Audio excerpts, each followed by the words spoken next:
Welcome to the stomach's digestive glands. Our stomach is lined with a special kind of tissue called a simple columnar glandular epithelium. This lining isn't smooth.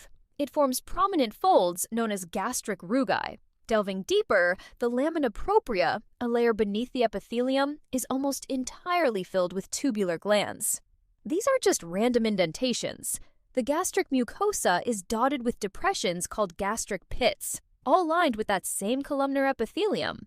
Imagine tiny openings, and at the bottom of each pit, 2 or 3 tubular glands extend downwards, spanning the rest of the lamina propria. Now, these glands aren't uniform throughout the stomach. In the regions closest to the esophagus and the small intestine, the cardial and pyloric regions, they're called cardial glands and pyloric glands respectively. In the main body of the stomach, they're known as gastric glands.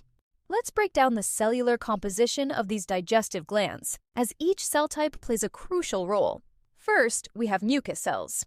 These are the primary secretors of mucus, especially abundant in the cardial and pyloric glands. In the gastric glands, they're specifically called mucus neck cells and are concentrated in the narrow neck of the gland, where it opens into the gastric pit.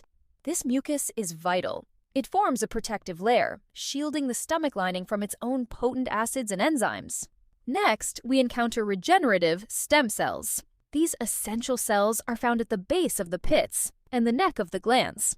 They divide rapidly, constantly producing new cells to replace those that wear out.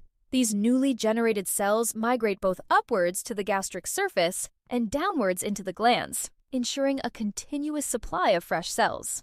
Parietal cells are another key player, found mostly in the upper half of the gland. These remarkable cells secrete hydrochloric acid, HCl, which is crucial for breaking down food and activating digestive enzymes. They also produce intrinsic factor, which is essential for vitamin B12 absorption, and an appetite-stimulating hormone called ghrelin. While primarily found in gastric glands, a few can also be found in the pyloric glands. Then there are chief cells.